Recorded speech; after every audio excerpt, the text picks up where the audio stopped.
все самое важное и интересное за эту неделю. Спустя почти полгода ученики вернулись в школы 1 сентября. 3 дня и 55 участков избирательная комиссия рассказала о грядущих выборах. Вода и свечи – День памяти жертв теракта в Беслане. Знать, чтобы помнить, в Ухте прошел диктант победы. И потерявшиеся в лесу ухтинские спасатели нашли испуганных грибников. Смотрите прямо сейчас.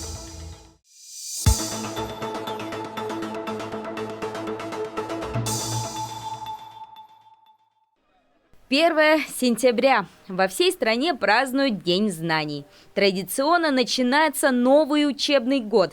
Осенью 2020-го он кажется особенно волнителен.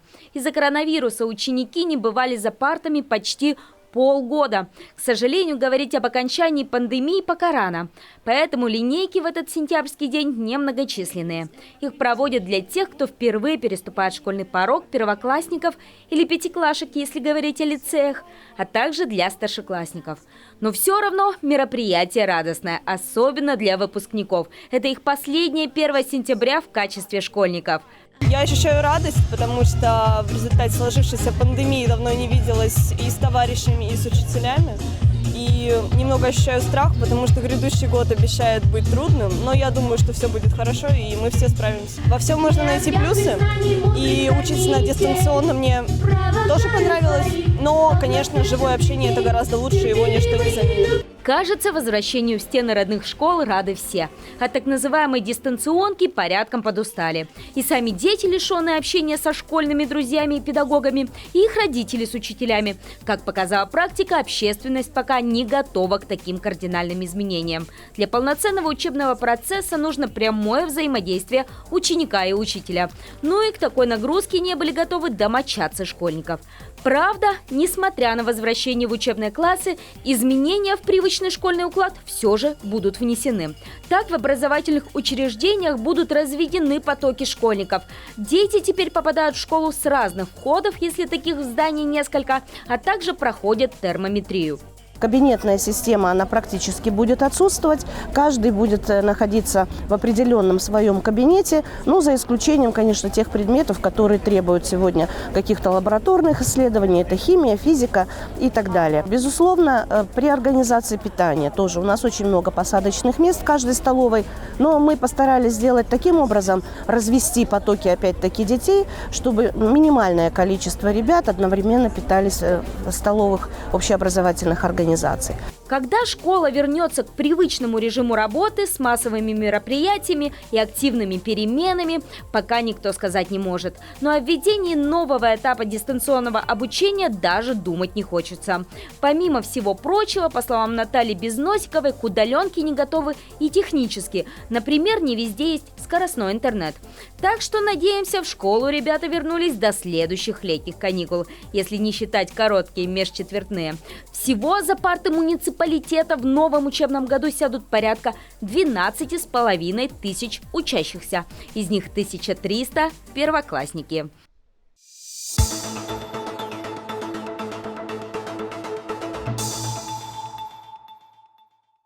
В Ухте началась полномасштабная подготовка к проведению выборов. Несмотря на то, что единый день голосования назначен на 13 сентября, стартуют выборы уже 11-го. В этот раз для избирателей отвели 3 дня и 55 постоянных избирательных участков, которые будут открыты в следующую пятницу, субботу и воскресенье с 8 утра до 20:00. На 46 избирательных участках будет видеонаблюдение онлайн. Поэтому, начиная с 11 числа, мы открыты в течение всех 24 часов, все 3 дня вы можете наблюдать онлайн работу участковых избирательных комиссий. также в роддоме, горбольнице и глазном центре будут работать так называемые временные избирательные участки. До начала выборов все комиссии занимаются подготовкой. Например, теперь рассылают приглашения, которые окажутся в почтовых ящиках всех ухтинцев.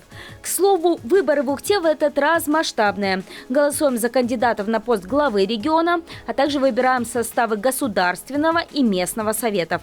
Таким образом, если вы проживаете и прописаны в Ухте, на выборах вам предоставят 4 бюллетеня разного цвета. По одному на выбор главы и депутата своего округа, 1 на выбор главы региона, 1 депутата своего округа в муниципалитете и еще 2 на выбор состава Госсовета. Парламентские выборы проходят как по партийным спискам, так и по одномандатным округам, коих в нашем муниципалитете 2. Нами были зарегистрированы по Боровскому избирательному округу номер 11 5 кандидатов, по Ярикскому избирательному округу номер 12 было зарегистрировано 3 кандидата. По выборам Совет МУГУ Ухта нам были представлены документы у 109 кандидатов. На финишную прямую мы вышли 100 кандидатов. Эти 100 человек избираются в 25 округах муниципалитета. Примечательно, что по сравнению с предыдущими выборами среди участников стало больше женщин. На место в новом созыве претендует 27 дам. В возрастном диапазоне по процентному соотношению больше всего кандидатов от 30 до 39 лет. Их 29%. В то время как кандидатов до 30 всего 7 человек. Если делить кандидатов в депутаты на группы по социальной принадлежности, больше всего служащих 66 человек, в то время как в перечне нет ни одного представителя свободной творческой профессии, ни одного студента и ни одной домохозяйки. Зато временно неработающих 8. Большая часть кандидатов – представители политических партий, но есть и самовыдвиженцы, их 13.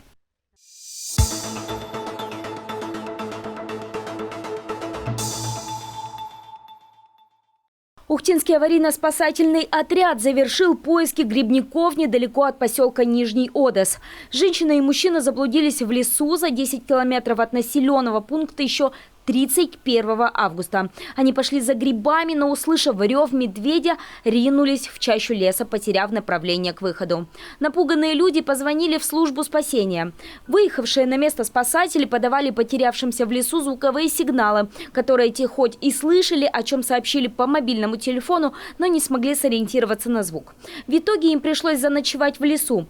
Поиски осложняла погода, не давшая запустить квадрокоптер, а также садившийся заряд батареи на телефоне грибников. Все закончилось хэппи-эндом. В 10:55 2 сентября информационный портал Коми-Информ сообщил, что уставших, замерзших и испуганных грибников все же нашли в целости и сохранности.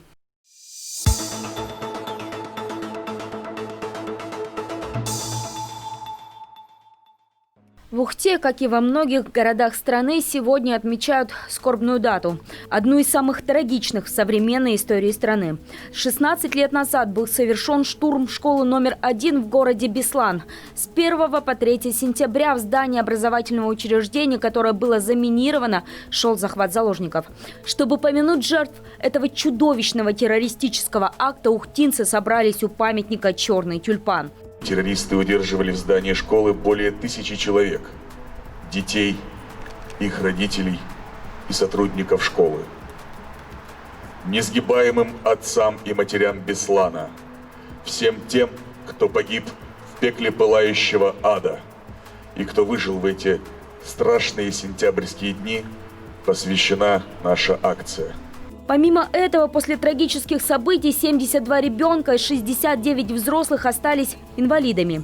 В знак солидарности ко всем, кто столкнулся с этим горем, собравшиеся у Ухтинского памятника возложили траурные красные гвоздики и зажгли свечи. Тут стоят и бутылки с водой, символ конкретно этого теракта. Напомним, людей, запертых на несколько дней в Бесланской школе, террористы оставили не только без еды, но и без питья.